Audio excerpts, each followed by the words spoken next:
My sister made a video turning me into the villain. I stayed calm, gathered proof, and let the truth bring consequences she did not expect. I used to think the worst thing was being ignored at the dinner table. Then my sister posted a TikTok accusing me of abuse, tagged my full name, our house and the school where I teach. It blew up overnight. Some of my own students liked the post. My mom said I was overreacting. I didn't scream, I didn't lash out. I opened my laptop, sent the video to my lawyer, and started flipping the game they thought they'd already won. Hey Reddit, have you ever lived in a place where you paid half of the bills but were treated like a freeloader? Yes, it has been my life for the last few years. I'm a 23-year-old male full-time high school teacher who is still stuck at home. Not by choice, but because rent is a fraud, and my family has the emotional maturity of a group chat meltdown. The worst part is that my 17-year-old sister acts as if she runs the place. She's coddled like royalty, calls me every insult she can find online, and my mother dismisses it as harmless teenage sarcasm. So, I stopped playing along. When I finally turned the script, let's just say the golden child and her hype woman didn't take reality well. I work full-time as a high school teacher and continue to live at home. Not by choice, but because rent is a joke and my father's income alone cannot pay everything, I divide the costs with him. It is manageable. Or it was bearable until my sister declared me the corporeal embodiment of Reddit's worst stereotypes. Do you know how every family has one child that can do no wrong? Yes, that is her, the golden child. Our parents treat her like she's a genius, since she once watched a video about sea turtles and is now the brightest person in the family. Meanwhile, I'm over here working full-time, paying half of the mortgage, and getting dubbed an incel for playing a game after work. I wish I had exaggerated. I really do. One day, I came home from work completely exhausted from breaking up a fight between two hormonal freshmen. Sit down to relax with my Switch, and within 30 seconds I hear, "Wow, classic incel behavior from the couch." She doesn't even glance up from her phone, as if it's a reflex now. At first I assumed she had heard that word online and had no idea what it meant. So I asked her directly, "Do you even know what an incel is?" She looked me full in the eye and answered, "Yeah. You." With a smug little smirk. As if she had just dropped a nuclear truth bomb. It wasn't hilarious. It was just foolish and noisy. The difficulty is that she worked out how to get the word to me. So now she uses it as if it were my freaking moniker. Watching anime, incel. Wearing headphones, incel. Making noodles, only an incel would use so much garlic powder. It's like living with a Twitter comment section. And mom. Oh, mom is living in her own fantasy land. Her daughter is a sweet, misunderstood angel, and her son has a harsh, anti-social neckbeard that needs to be lightened. Every time I bring up my sister's conduct, I get told that she is just expressing herself or that it is a phase because she is 17. Or, my personal fave, don't be so sensitive, okay? Because having your younger sister rip your headphones off mid-game just to call you a virgin loser Discord mod in front of your friend on Discord is just normal teen girl behavior. I attempted to rant to mom about it, telling her how humiliating and frustrating it was becoming. She interrupted me midway and said, "You need to learn to take a joke. You're the adult here." Cool. I guess being an adult now means I'm the designated doormat. Dad is different. Kind of. He does not truly take sides. Most days he just tunes everything out and goes to work. I don't blame him for working all the time. With my sister's turmoil and my mother acting like a backstage pageant parent, I'd work more hours too. But the bias is apparent as day. My sister could come home with a D in math, and my mother would say she's simply not a numbers person. I scored a B+ in college, and she wonders why I'm slipping. Sis accidentally dented my car bumper once, and mom told me I should have parked better. She once snatched my favorite hoodie without asking and spilled juice on it. Mom's response, "You should not leave your belongings around." Lady, it was inside my closet. I tried the ignoring method. You know the old adage, don't feed the trolls, but that only made her worse. I'd be minding my own business, marking papers, when she'd pass by and flick the back of my neck to get me to respond. If I didn't answer, she'd add, "Wow, incel and mute. You're leveling up." This is the same person that cried for 2 days because someone didn't like her Instagram story, but she can treat me like dirt since it's only teasing. So, I work all day, pay half the house bills, cover extra expenses like groceries as needed, and then come home to be treated like a walking Reddit insult compilation. I tried talking to her. I tried talking to mom. I've even tried keeping my distance. Nothing works. The golden child receives a free pass every time. She might slap me in the face with a fish, and my mother would most likely remark, Well, he must have provoked her. At this point, I'm simply tired. I work with teenagers all day at school. I shouldn't have to come home and deal with someone who has no accountability for her behavior. And the fact that I'm supporting a portion of her lifestyle only makes things worse. But now I'm really done playing along. If things don't change soon, I'm leaving. I've previously looked at a few rental listings. I am not going to continue sponsoring her private technology collection only to be her personal punching bag. Not in this economy. Not when I could find quiet and Wi-Fi elsewhere. Let's see how wonderful she feels once I'm gone. And her free ride vanishes alongside me. That was my final thought before leaving my room and discovering her slouched on the living room couch, double-chinned and dead-eyed, watching some rubbish reality show on her iPad. I helped pay for the same iPad during Black Friday because she needed it for school. Apparently school entails watching other spoiled brats have tantrums over iced coffee and Instagram posts. She looked up, saw me, and without missing a beat exclaimed, "There goes the Discord mod." I didn't flinch, just stared at her. I was already done. Mom also heard it. She was in the kitchen, humming like a Disney musical, cutting strawberries for a smoothie. She was probably going to feed my sister like a young bird. I waited. Nothing. Not even, "Hey, don't call your brother names." I stepped in. "You're really okay with her bratty, spoiled attitude?" Mom looked at me, blinking as if I had interrupted her Oscar-nominated performance, and added, "You're the older one. Be the mature example." Oh right, because adulthood entails allowing your teenage sister to transform your existence into her favorite insult. So I said it out. I told them both in no uncertain terms that if this continued, I would leave. I told Mom I'm not a backup parent, a walking ATM, or an emotional sponge just because she won't deal with her daughter's bad conduct. I assumed she'd panic. Perhaps even pretend to care. Instead, she tilted her head, as if I were the ungrateful one, and said, "So you're just going to abandon your family?" "Abandon, lady? I pay half the bills." She hasn't paid for anything in the house since Netflix cost $7.99. My sister smiled as if she had just witnessed a villain's origin story in real time. She literally grabbed her phone, typed something, and giggled. I wouldn't be surprised if I ended up as an anonymous toxic brother narrative on her closed Instagram account. The saddest part is, she truly believes she is famous. She has about 150 followers and goes around the home like Megan Fox. The way she struts in her mismatched socks and 5 pounds of lip gloss, you'd think she was on her way to a red carpet rather than the cupboard for hot Cheetos. Later that night, I discovered her in the dining room, attempting to record one of those POV, "My incel brother is upset again" recordings. I stepped in while she pretended to cry in front of the camera, with some somber piano music playing. She yelped, dropped her phone and exclaimed, "You ruined my content." "Yeah, sorry for ruining your Oscar audition, kid. My bad for living in the house I helped pay for." Mom rushed in as if someone had been stabbed. She sees me standing there with my arms crossed and immediately goes into defense mode. "Why are you always picking on her?" I had to laugh. Like a full-on laugh. She is making bogus videos crying about me, and I am picking on her. Mom did not even flinch. She is expressing herself. Perhaps if you were friendlier, she wouldn't need to rant online. I couldn't believe what I heard. Could not. I told her straight up. If she posts something with my name in it, I'm reporting it. Don't test me. Mom gasped. "Like if I just kicked the family dog. You wouldn't hurt your own sister in that way." "Ma'am, she's been verbally nuking me for weeks and I haven't raised my voice once. But yeah, I am the threat. By the way, I'd want to mention something. Our home isn't a mansion. It's a basic 3-bedroom, 2-bathroom suburban home. You can hear everything from the walls. So, when she starts blaring TikTok videos with artificial voiceovers criticizing Gundam builders, I hear every word. She even taped a post-it note on my door once that read, "Virgin Cave. Enter at your own risk." I pulled it off. The following day, there were 3 more. I informed my father about it when he got home that night. I could tell he was trying not to get involved, but he groaned and rubbed his temples as if he had just discovered he had forgotten his umbrella. "And it is pouring." He advised me, "Try not to take it personally. She's just being a kid." Number kids draw on walls and fail to do their schoolwork. This one is conducting a full-fledged humiliation campaign. I told him that I'm not just a gloomy brother upset over name-calling. I'm an adult guy who works full-time and contributes to this home, but I'm being mistreated in my own room, in front of guests, and online.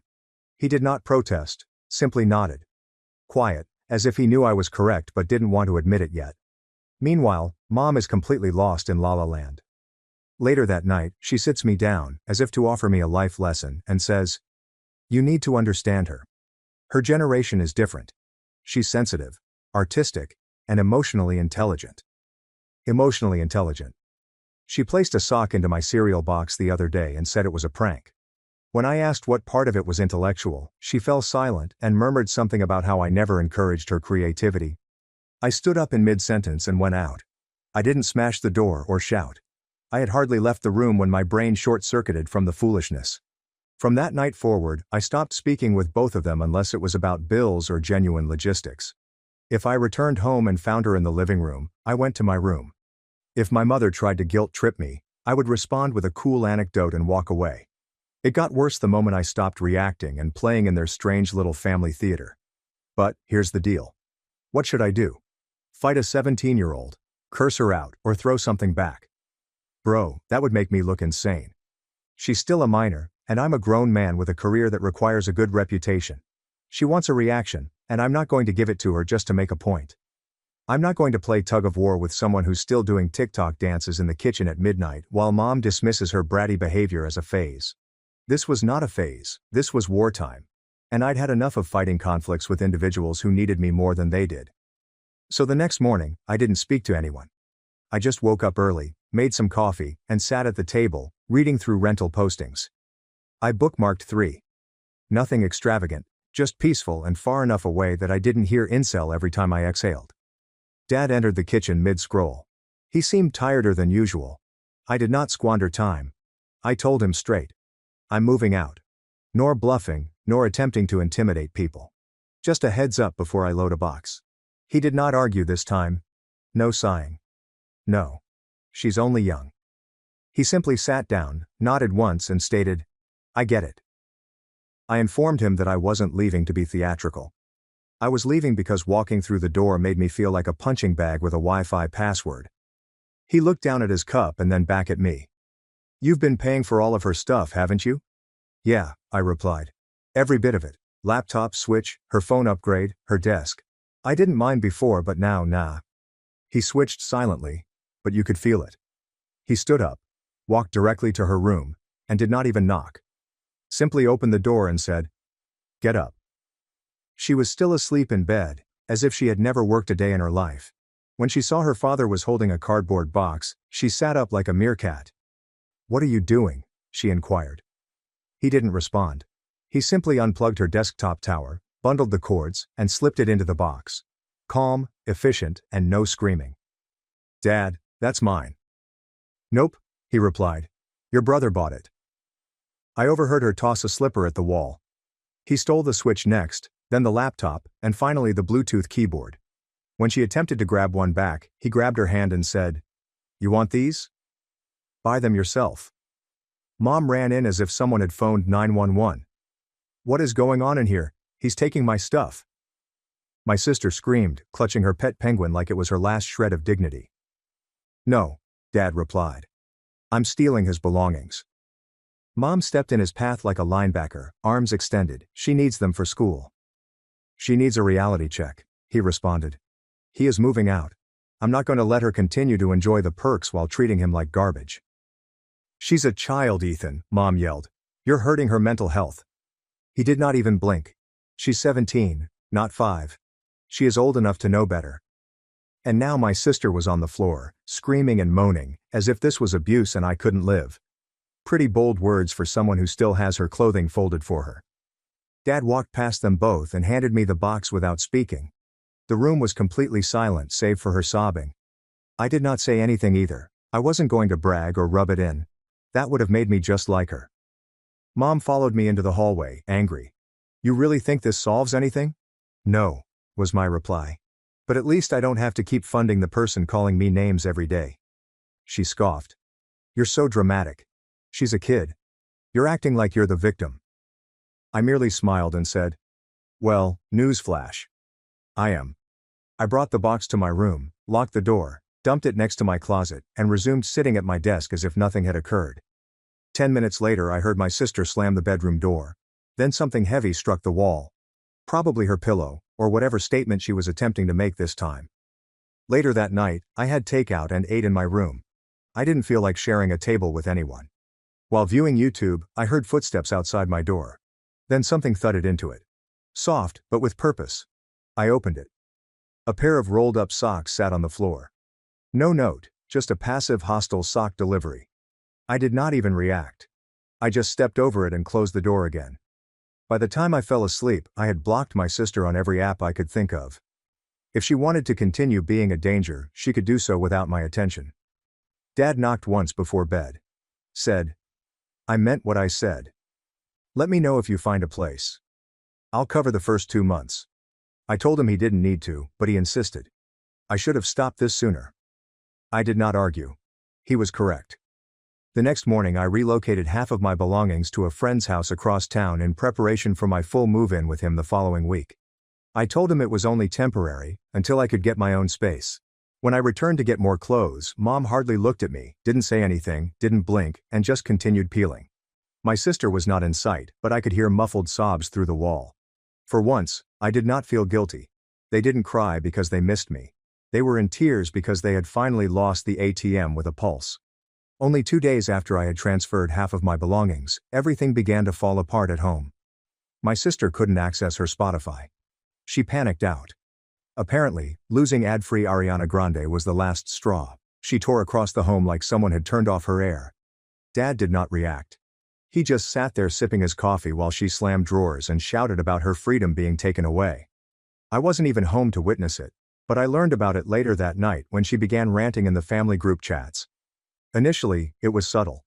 I can't believe how nasty some individuals get after they move out. Then it became bolder. She dropped my name and stated that I was mentally unstable and prone to violent outbursts. I said I'd always despised women. She even wrote me a message stating, "If anything happens to me, just know who to blame." As if I were a villain in a teen drama. All of the signals were vague enough to avoid direct accountability while still being evident enough for extended family to connect the dots. My uncle messaged me separately. "Hey man, everything okay? I don't know what to say." What do you reply when your teenage sister launches a PR smear campaign on WhatsApp? My cousin sent me screenshots. That's the way I saw it. Full paragraphs describing how I'd always belittled her, and how living with a narcissistic sibling made her anxious. She even tried to make it sound like I was a sexist who couldn't stand strong women. The poor are empowered. This is the same individual who once stated that she shouldn't have to take out the trash since it's not visually appealing. I did not respond. Let them type. I knew whatever I said would be distorted, clipped, and circulated like gossip currency. Mom, of course, weighed in on her behalf. She wasn't simply enabling it. She was part of it. In the thread she called me frigid and said, "I forgot where I came from." She also added the usual, "He's changed since getting that job." Yeah, I changed. I stopped letting a teenager run my blood pressure into the stratosphere. Meanwhile, Dad remained mute throughout the conversations. Did not like or respond to anything. That was the most revealing portion. He only sent one message in our private texts. "Do not let them get into your brain. I see what's actually going on." Still, it felt like people were rewriting my life in real time. And they were not strangers. They were family. People I grew up seeing on holidays. They were now sitting about, reading my sister's fanfiction as if it was gospel. Back in the house, the mayhem continued. I stopped by to get the last bin of my belongings. I walked in and stayed quiet. She did not scream this time. She simply hovered nearby, watching like a little creep. When I went into the kitchen, she accidentally spilled orange juice over the counter. No apology, no towel, simply walked away smirking. Mom was in the living room pretending to read a book, but I could tell she'd been watching the entire time. She didn't say anything, but gave me that look of, "What have you done to this family?" As if I were the problem. I carried the bin into my car and prepared to go. Dad stopped me at the main door. He told me he changed the lock on the garage after she tried to sneak back in to get the laptop I had taken back. He seemed exhausted. Said he was thinking of putting a padlock on it just in case. That was how far it had gone. The man guarded the garage as if it were Area 51. He told me that my sister had also tried to guilt him. He claimed he was letting the patriarchy triumph by standing with me, whatever that means. Mom, meanwhile, remained cold. He did not speak to me once. I went without saying goodbye. Not because I was upset, but because I had nothing else to say. Back at my friend's house, I felt like I could finally breathe. He had cleared off a portion of his closet for me and given me an extra key. The first thing I did was check the group chat again. New messages. This time, my sister said she had evidence of my violent behavior and was considering going public. Okay, let her talk. That was my final thought before I turned my phone to quiet and placed it face down on my desk. I didn't have to defend myself in group chats anymore. Allow them to believe what they want. I was not going to dispute with those who believe rumor qualifies as evidence. The peace lasted less than 12 hours. The next morning I received 3 missed calls from a coworker. Then a text. Hey, you should see this. It is about you. I attached a TikTok video. It did not take long to load. My sister had shared a full-blown slideshow video, dramatic music, slow transitions and everything. It all started with a fuzzy photograph of me smiling and holding a dish of food during a family gathering. The photograph was then accompanied by a white text caption that read, "Living with emotional abuse." The following shot showed me playing guitar at a Christmas celebration. He yelled, "He threatens, he has control." Then one from my graduation, "I live in fear." Finally, she shared a video of our house's exterior, including the front lawn and mailbox, and named our high school in the comment. She mentioned my complete name. The caption said, "I don't feel safe. Not all abusers leave bruises. Pray for me."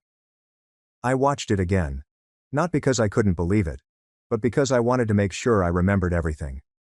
Her account was public. Her follower count had increased since I last checked. Comments poured in. People were tagging each other and saying things like, "He needs to be arrested," and "File a report ASAP." There were classmates from her school there. A couple even stated they'd always had negative feelings about me. The worst part was that several of my own pupils loved the post. I did not panic. I did not hurl anything, yell, or pace. I took a big breath, stepped up and began working on what I had previously warned her about. I was planning to report it first. I took screenshots of everything, every frame, comment, and username. I copied the video link, preserved the audio, and backed up the post with a screen recording.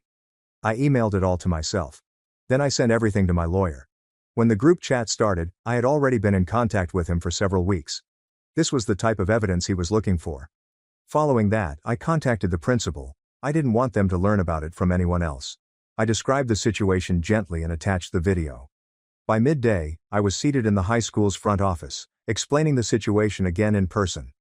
To their credit, they did not accuse me of anything. The administrative personnel was professional. They claimed I handled it perfectly. They advised me not to interact with her online or offline. Simply let the legal team take charge. By the end of the day, my sister was summoned to a disciplinary conference with the dean of her grade level. According to someone who witnessed it, she cried the moment she walked in, claiming I was attempting to ruin her future because she was more famous. The school immediately suspended her. 2 weeks is a minimum. All student groups had their social media credentials terminated. Academic probation. Parents were alerted. That's when the second meltdown began, the one in the house. My phone lit up with texts from my mother.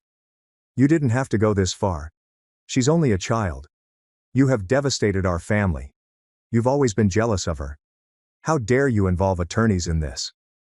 I didn't respond. Not a single word. She sent frantic voicemails, some crying, others cursing, begging, threatening, and guilt-tripping. She went through each manipulation style as if she were speedrunning a treatment diagnosis. Then she showed up at school. Not kidding.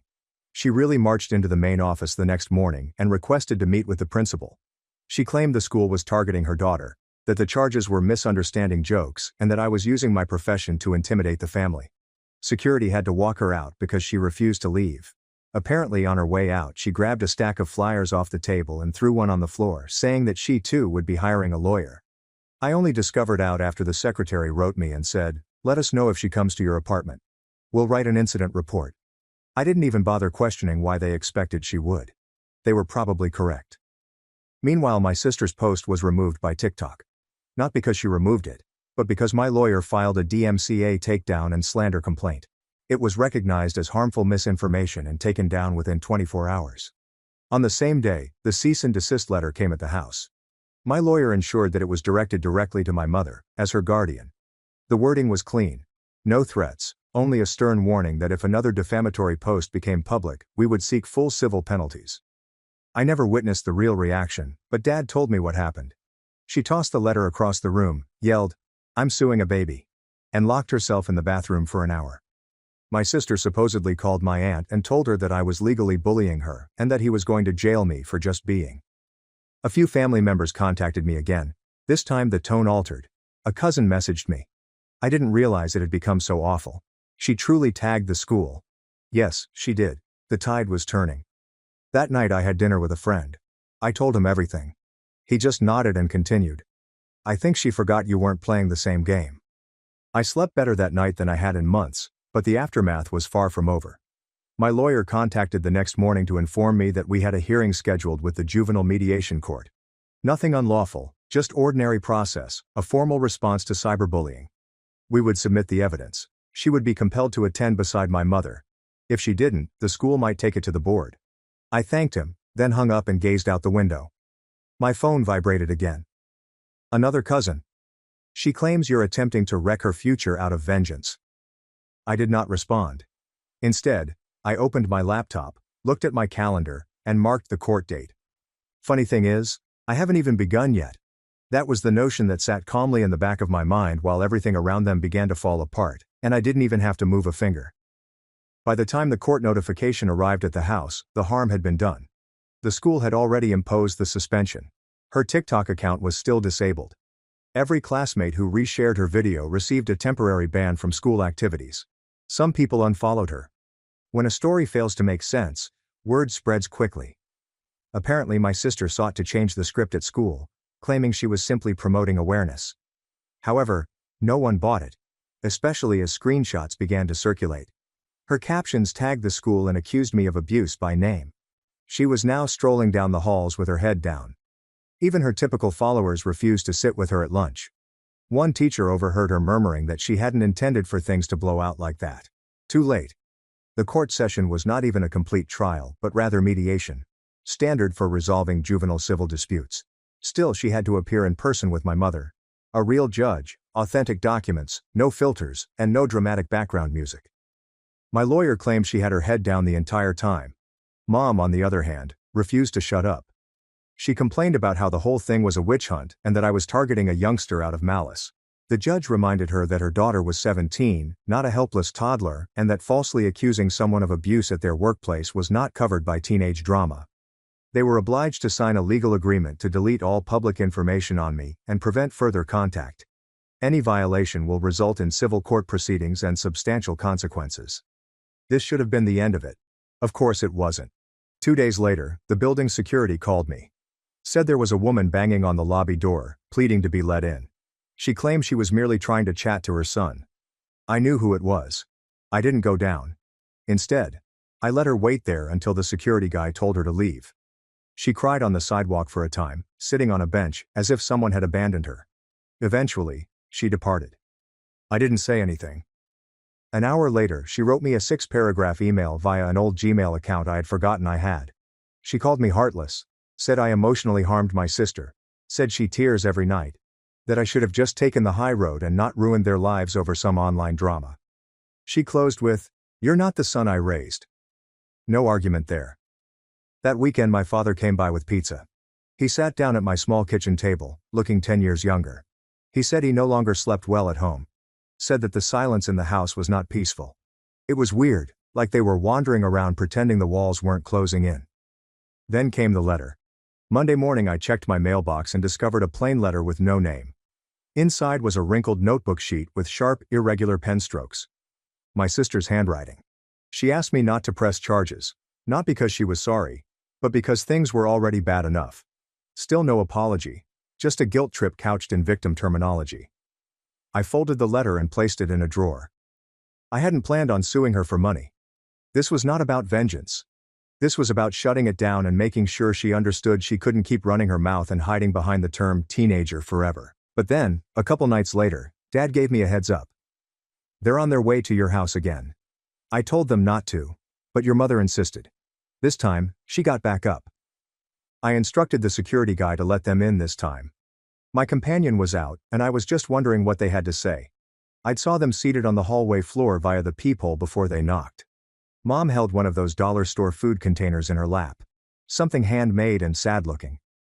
Sister was slumped over, arms around her legs, not crying or talking, just sitting there. I opened the door. No words, no expressions. Simply moved aside and walked back in. They followed me in carefully, as if they weren't sure if they were allowed inside, or if I might change my mind. I sat at the kitchen table. They stood for a second before nervously taking the seats across from me. Nobody touched the food. My sister fixed her gaze on the floor. Mom kept staring at me like she was trying to figure out which version of me she was dealing with. The one who used to repair their Wi-Fi and pay for groceries, or the one who took them to court and shut everything down. Mom broke the silence first. "You seem exhausted." I didn't respond. She tried again. "We did not come to fight." Still no word from me. She eventually began rambling, explaining how things had gotten out of hand. How my sister was simply venting. How everything escalated faster than they thought. The words sorry and wrong never appeared. Many of us were emotional, and you misinterpreted. She claimed they hadn't been sleeping. That my sister was in a poor place and under a lot of pressure from social media. She even tried to connect it to when I was cranky in college. I just sat there and let her speak, allowing the guilt trip to take its full course. When she hesitated, I looked to my sister. "Do you have something to say?" She looked up slowly, her eyes red and her makeup smudged. Clearly not used to losing anything. She murmured, "I didn't mean for it to go that far. I was just mad." That was it. I waited for more, some accountability. Anything that sounded like a genuine apology, but no. She looked at me as if I was meant to say it was fine and give her a redemption arc. Instead, I reclined back in my chair. "You attempted to damage my job. You told everyone that I abused you. You've made it public. And now when there are consequences, you're upset it didn't go your way." "I didn't think they'd take it seriously," she explained. "It was only TikTok." "Really? Did you tag my school and use my name?" "That is not a joke. That is a hit piece." Mom reached across the table with the container. "We prepared lasagna. Your fave." I stared at it. "Cool. Leave it at the garbage can on your way out." Her face twitched. That moment when she discovered the sympathy card was full. I stood up and moved towards the door. They did not follow right away. Mom appeared to be attempting to come up with one final monologue. Sister just sat there, looking like she was ready to get grounded. "You came here hoping I'd let this go," I replied plainly. "You believed that if you cried enough, provided food and played the victim, it would erase what had happened." Mom opened her mouth. I shut her off. "I'm not angry anymore. I am done. You asked me to listen. I did. But don't confuse this for a reset." They stood. No embraces. No phony smiles. Just stillness. Mom took one last look back as they walked out. Her voice crackled. "Are you really cutting us off?" "No, I'm just making it official," I replied. "I'm just done being the one getting cut." I closed the door, locked it, and stood there for a second, listening to their footsteps recede down the corridor. Dad called later that night, saying he was staying with his brother for a while, and said he was proud of me for not giving up, even when they tried guilt-tripping. I asked whether he was okay. He honestly stated that it was the first time he had felt sane in some months. We didn't chat for very long because there was no need to. For the first time in years, I wasn't holding my breath, waiting for the next insult, guilt trip, or faux apology. For once I had silence, while others had to sit with the ruckus they made.